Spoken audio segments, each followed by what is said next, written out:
ଜୟ ଜଗନ୍ନାଥ ପିଲାମାନେ, welcome to target dish academy. ଦେଖନ୍ତୁ, ବର୍ତ୍ତମାନ ହେଉଛି ପିଲାମାନଙ୍କର ପଇସା ଅଧେ ପିଲାମାନଙ୍କର ରିଫଣ୍ଡ ହେଇସାରିଛି, କିନ୍ତୁ ଅଧେ ପିଲା ପାଇଛନ୍ତି ଆଉ ଅଧେ ପିଲା ପାଇନାହାନ୍ତି।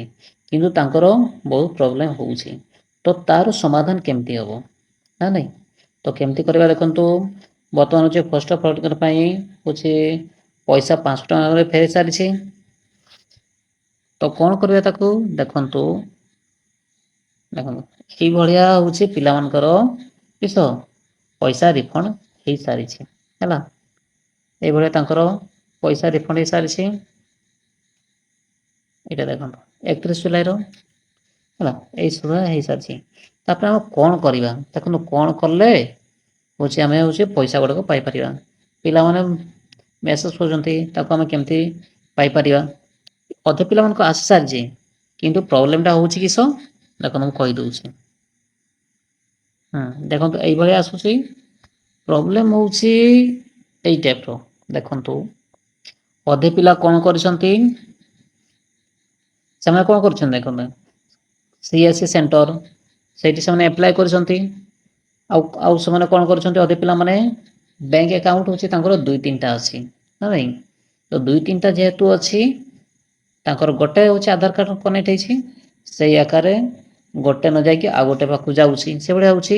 ଆଉ କ'ଣ କରାହେଉଛି, ମଲ୍ଟିପୁଲ୍ ବ୍ୟାଙ୍କ ଆଡ଼୍ କରିଛନ୍ତି। ଦେଖନ୍ତୁ CSC ପ୍ରୋବ୍ଲେମଟା କ'ଣ ଦେଖନ୍ତୁ, ଆମେ ଜାଣିବା CSC ପ୍ରୋବ୍ଲେମଟା କ'ଣ ହେଉଛି ହେଲା।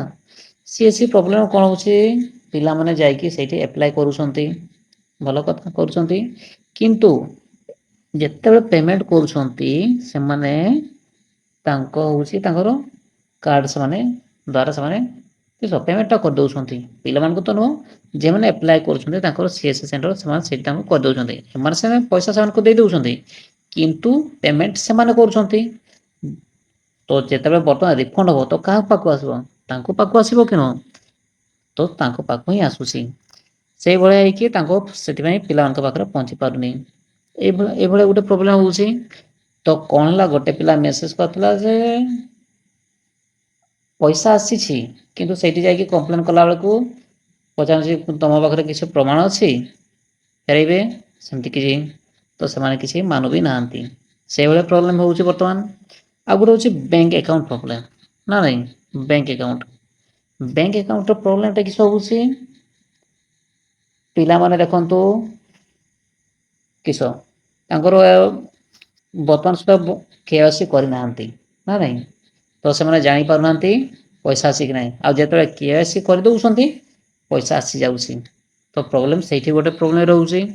ତ ଆଉ ଗୋଟେ ପ୍ରୋବ୍ଲେମ୍ କିସ ରହୁଛି, ମଲ୍ଟିପୁଲ୍ ବ୍ୟାଙ୍କ ସେମାନେ ଆଡ଼୍ କରିଛନ୍ତି ନା ନାହିଁ?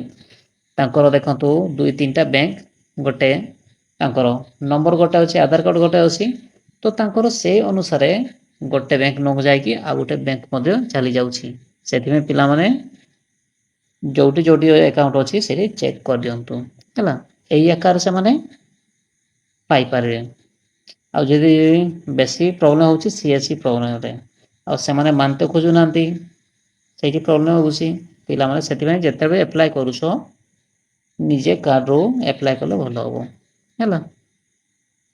ତ ପିଲାମାନେ ଏଇଭଳିଆ ସେମାନେ ପିଲା ଫେସ୍ କରୁଥିଲେ ପ୍ରୋବ୍ଲେମ୍। ଜାଣିପାରିଲେ ପ୍ରୋବ୍ଲେମ୍ କୋଉଠି ହେଉଛି, ତ ଯାଇକି ଆପଣମାନେ ଭଲକି ଦେଖି ନିଅନ୍ତୁ ହେଲା। ବାସ୍, ଥ୍ୟାଙ୍କ ୟୁ। ଏହା ଥିଲା ହେଉଛି ଆପଣଙ୍କ ପାଇଁ କିଛି ଇନଫର୍ମେସନ୍। ତ ଥ୍ୟାଙ୍କ ୟୁ ସୋ ମଚ୍। ଯେଉଁ ପିଲାମାନେ ନୂଆ କରି ଆସିଛ ପ୍ଲିଜ୍ ଲାଇକ୍ କରନ୍ତୁ, କମେଣ୍ଟ କରନ୍ତୁ, ସେୟାର କରନ୍ତୁ, ଯେମିତି ଆପଣମାନେ ସବସ୍କ୍ରାଇବ୍ କରିବାକୁ ଭୁଲିବେ ନାହିଁ।